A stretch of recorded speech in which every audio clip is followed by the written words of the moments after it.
Good morning students. Welcome to online platform of Shri Academy.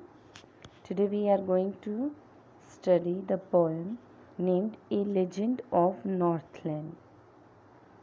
This poem narrates the legend of an old lady who angered Saint Peter because of her greed.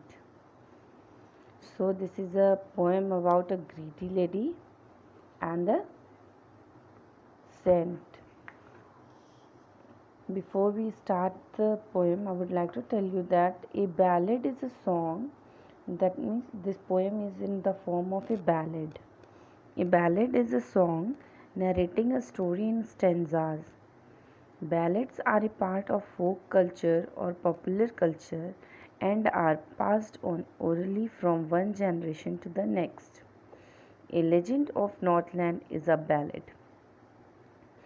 Ballad वो poem होती हैं जो short stanzas में कोई story narrate करती हैं और ballad जो है वो फोक कल्चर का पार्ट होता है या फिर पॉपुलर कल्चर का पार्ट होता है जो ओरली मीन्स इसका कोई रिटन फॉर्म नहीं होता है।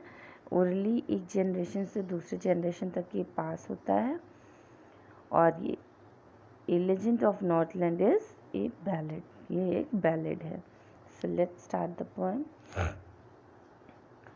This ballad is written by Phoebe Carey.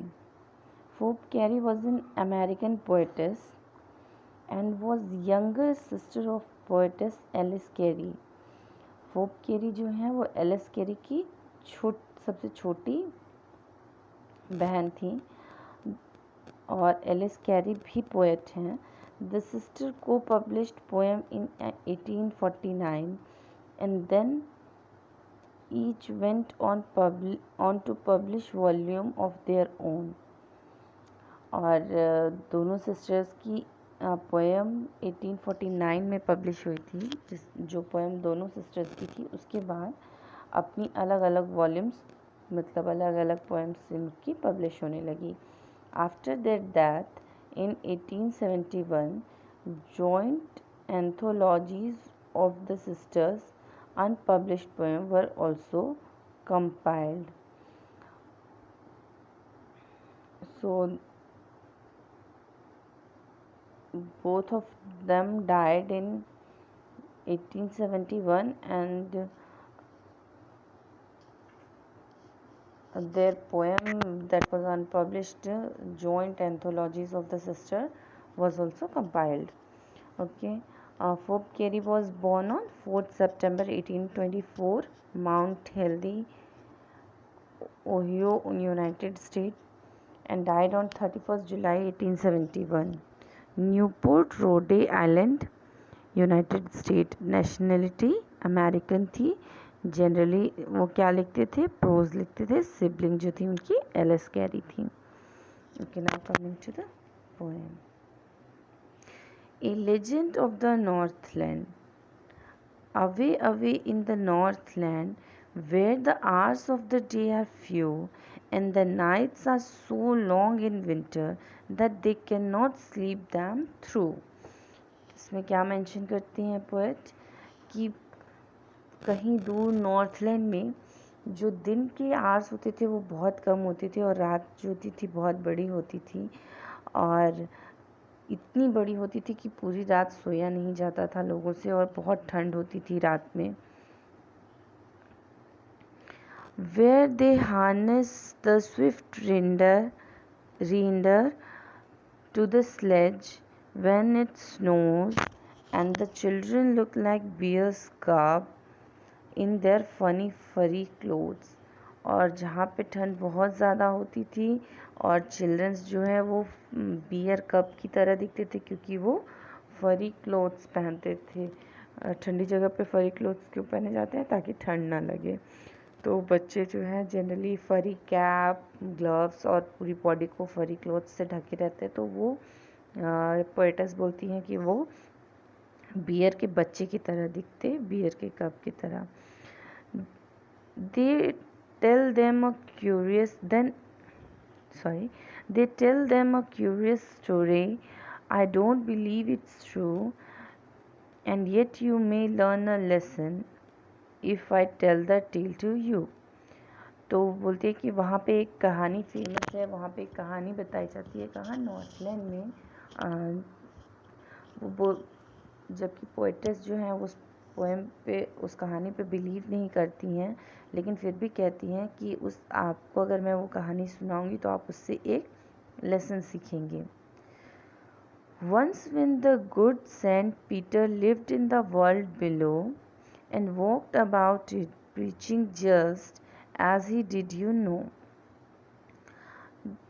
एक बार की बात है जब सेंट पीटर धरती पर रहते थे। अब वो कहाँ रहते हैं? अब वो हेवन में जा चुके हैं, वॉकड अवे टू हेवन।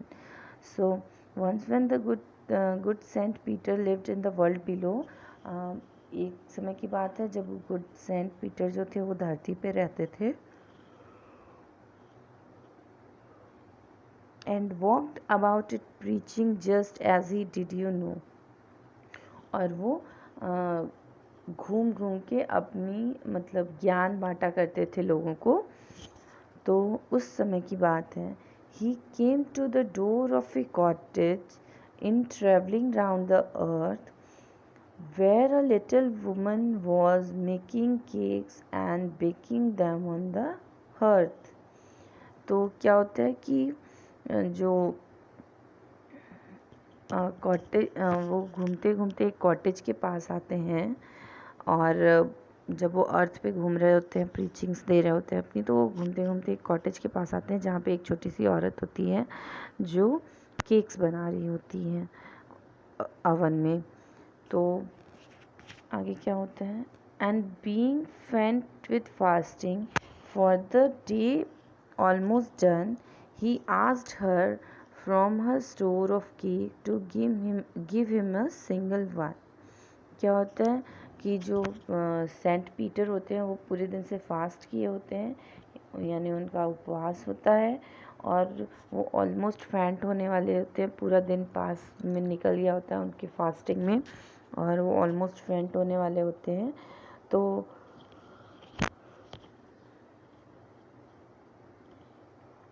जिस डोर पे वो आए रहते हैं वहाँ पे लिटिल लेडी जो केक बेक कर रही होती है, उससे वो एक केक के स्टोर से एक छोटा सा केक मांगते हैं, बोलते हैं कि एक छोटा सा केक दे दीजिए।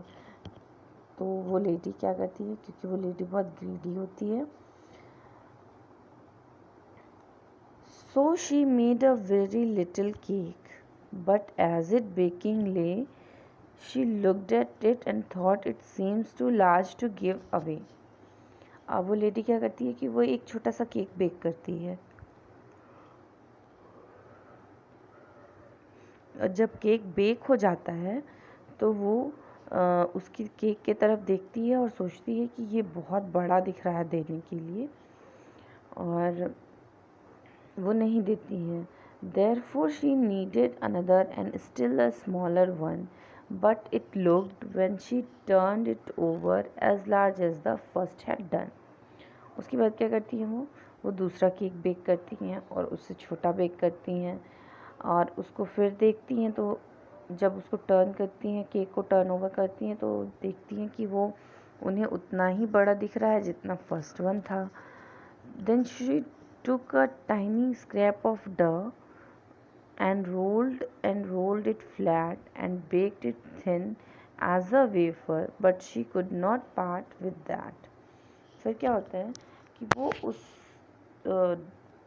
फर्स्ट केक बेक करती हैं जो उन्हें बड़ा लगता है, उसे नहीं देती हैं। फिर सेकंड केक बेक करती हैं, वो उन्हें फर्स्ट केक जितना ही बड़ा दिखता है, तो फिर वो नहीं देती हैं। फिर थर्ड क्या करती हैं कि स्क्रैप डो, मतलब बचा हुआ जो डो रहता है, उसको लेती हैं वो, और फिर उससे एकदम पतला सा उसको फ्लैटन करती हैं, मतलब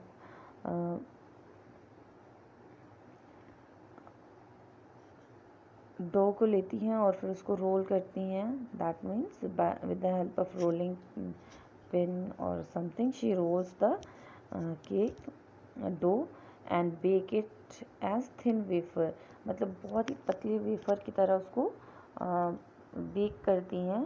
but she couldn't part with that, और जब बेक हो जाता है, देने की बारी आती है, तो वो उसे भी नहीं दे पाती है, उसको वो भी बड़ा लगता है देने के लिए, वो उसे भी नहीं दे पाती है. For she said, "My cakes that seems too small when I eat of them myself are yet too large to give away." So she put them on the shelf. अब क्या बोलती है वो लेडी कि मेरे केक्स जो मुझे जब मैं खुद खाती हूँ तो वो मुझे बहुत छोटे लगते हैं, लेकिन वो देने के लिए मुझे बहुत बड़े लग रहे हैं और इसलिए वो मैंने अपने शेल्फ पे रख दिए. Okay students,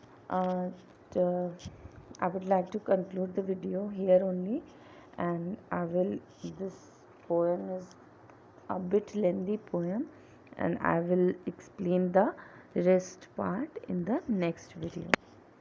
Thank you.